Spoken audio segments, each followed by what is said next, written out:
Jungle. Audio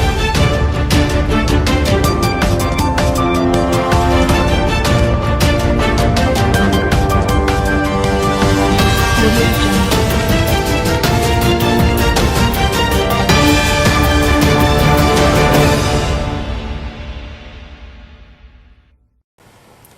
Assalamualaikum warahmatullahi wabarakatuh.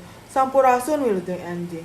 Dina Warta Sunda nyuguhkeun informasi teranyar jang balarea disarengan ku pun abdi Risya Rizkia Zahrani. Salami 15 menit kapayun, simkuring baris nyarengan hidup dina acara Warta Semanda edisi Sabtu kaping 20 Februari 2002 hiji. Aya kiai nusok dilandih Kiai Preman jeung Maung Subang. Bisa ngadekeun sarta ngokolakeun pasantren. Eta pasantrenna nu perenahna di puseur kota teh. Kiwari jadi panjujugan pikeun sing saha bae nu boga karep masantren. Teguh kiai, horeng teu salawasna kudu lungguh, timpuh, tur buni ka atribut haji kayaning sarung, baju koko, atawa kopeah jeung musajabana. Di Subang upamana, aya kiai anu katelah Kiai Preman jeung Maung Subang.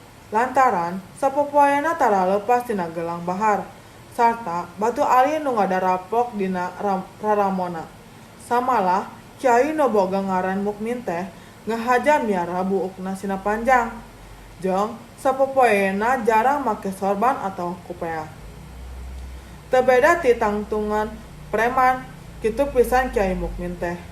Najan kitu, ieu kiai nyentrik teh lain kiai sembarangan. Kiai Mukmin teh saban poe kaimpung ku jalma rea nu hayang ngalap ilmu. Ongkoh deui ti taun 2000 hiji Mukmin ngadegeun tur mupuhan pasantren di puseur kota Subang nu katelah pasantren Raudatul Hasanah.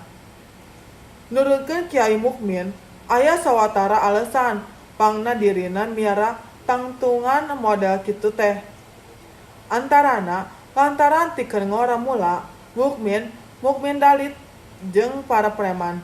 Boh di Subang, boh di tempat sejenna. Lian teh eta lantaran Mukmin boga karep nembongkeun ka balarea. Yen kiai teh nu penting mah bersih hatena, lain rapih pakeana jeung lungguh paripolahna bae.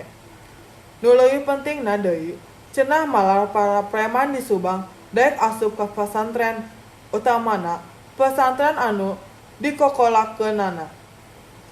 Pamirsa, sakitu harta nu tiasa abdi dugikeun dinten ieu. Abdi Risya Rizkia Zahrani permios undur diri. Hurip Sunda.